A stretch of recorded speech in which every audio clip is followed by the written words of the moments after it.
ఇవాళ Vikarabad Krishna railway line రావాలన్నా, కోస్గిలో cement factory రావాలన్నా, పెద్ద ఎత్తున పరిశ్రమలు మన నియోజకవర్గానికి రావాలన్నా, ఇవాళ వేలాది మంది నిరుద్యోగ యువకులకు ఉద్యోగ ఉపాధి అవకాశాలు కొడంగల్లో కల్పించాలి అనంటే రాబోయే పార్లమెంటు ఎన్నికల్లో 50,000 మెజార్టీ తగ్గొద్దు, ఆ పైన పెంచిస్తే మీ దయ మీ అండ ఉండాలి అని చెప్పి ఈ వేదిక మీద నుంచి నేను కోరుకుంటున్నా.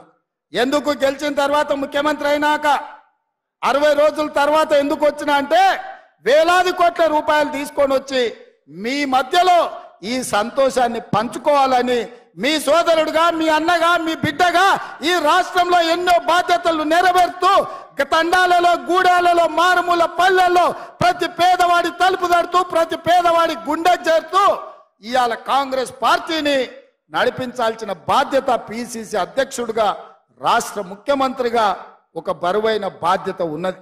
రేపు జరగబోయే పార్లమెంట్ ఎన్నికల్లో 14 సీట్లు గెలిచినప్పుడే దేశ స్థాయిలో మన రాష్ట్రం యొక్క గొప్పతనం, కాంగ్రెస్ పార్టీలో కొడంగల్ గౌరవం పెరుగుతుంది. అందుకే మిత్రులారా, ఈ వేదిక మీద నుంచి తెలంగాణ రాష్ట్రంలో ఉన్న 4 మూలల కాంగ్రెస్ పార్టీ కార్యకర్తలకు నేను విజ్ఞప్తి చేస్తున్నా, ఇంకా మన యుద్ధం అయిపోలేదు, యుద్ధం విరామం మాత్రమే. రేపు పార్లమెంటు ఎన్నికల్లో 14 సీట్లు గెలిచినప్పుడే తెలంగాణ రాష్ట్రంలో కాంగ్రెస్ పార్టీ యుద్ధం గెలిచినట్టు. అందుకే మిత్రులారా, రాష్ట్రంలో ప్రభుత్వం వచ్చింది కాబట్టి ఇక మేము విశ్రాంతి తీసుకోవచ్చని ఏ కార్యకర్త కూడా అనుకోవడానికి లేదు.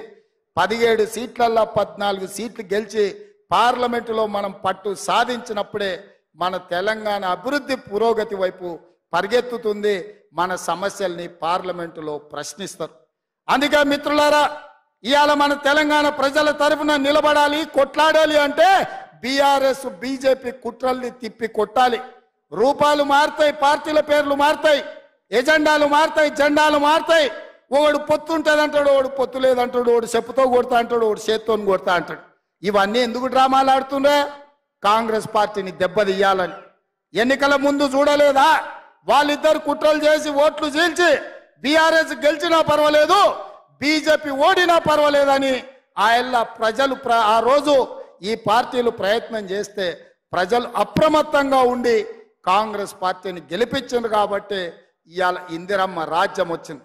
ఇందిరమ్మ రాజ్యం వచ్చింది కాబట్టి 6 గ్యారంటీలలో మీకు ఇచ్చిన మాట ప్రకారం ప్రమాణ స్వీకారం చేసిన 48 గంటల్లోనే ఆడబిడ్డలకు రాష్ట్రం నలుమూలల ఆర్టీసీ బస్సులో ఉచిత ప్రయాణాన్ని కల్పించినాం.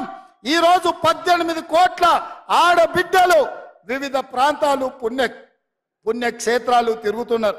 ఇవాళ సమ్మక్క సారలమ్మ జాతరలో వేలాది లక్షలాది మంది ఆడబిడ్డలు సమ్మక్కని సారలమ్మను దర్శించుకుంటారంటే వందలాది వేలాది బస్సులను ఆడబిడ్డలకు ఉచితంగా మన ప్రభుత్వం ఏర్పాటు చేసింది కాబట్టి ఇవాళ ఆడబిడ్డలందరూ కూడా దర్శనం చేసుకుంటున్నారు. ఇదే కాదు, ఆరోగ్యం బాగాలేక ఆసుపత్రికి వెళ్తే చచ్చి శవమై ఇంటికి వస్తున్న తెలంగాణ బిడ్డలకు రాజీవ్ ఆరోగ్యశ్రీ పేరు మీద 10 లక్షల రూపాయల బీమా పథకాన్ని అమలు చేసి ఇవాళ పేదలను ఆదుకునే ప్రయత్నం ప్రభుత్వం చేస్తున్నది. ఇదే కాదు, తొందరలోనే మా ఆడబిడ్డలు కట్టెలపై కష్టాలు తీర్చి వాళ్ళ కన్నీళ్లు దూడవడానికి సోనియామల్ల దీపం పథకం ఇచ్చింది. 400 రూపాయలకే సిలిండర్ వస్తే మోడీ కేడీ కలిసి 1200 రూపాయలు చేసారు సిలిండర్. అందుకే ఎన్నికలప్పుడు మాట ఇచ్చినాం, 500 రూపాయలకే ఆడబిడ్డలకు మీ ఇంటికి సిలిండర్ తెచ్చి ఇస్తామని చెప్పినాం.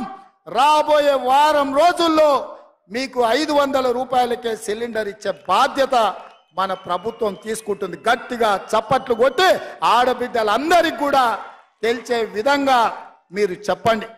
అదే విధంగా వ్యవసాయానికే ఉచిత కరెంటు కాదు, పేదవాడి ఇంటికి కూడా ఉచితంగా కరెంట్ ఇవ్వాలని, పేదవాడి కరెంటు బిల్లుతో కష్టాలు పడొద్దన్న ఆలోచనతోని 200 యూనిట్ల వరకు ప్రతి పేదవాడి ఇంటికి తెల్ల రేషన్ కార్డు ఉన్నవాడికి ఉచిత విద్యుత్తును ఇండ్లకు ఇవ్వాలని ఆనాడు మేము మాటిచ్చినాం.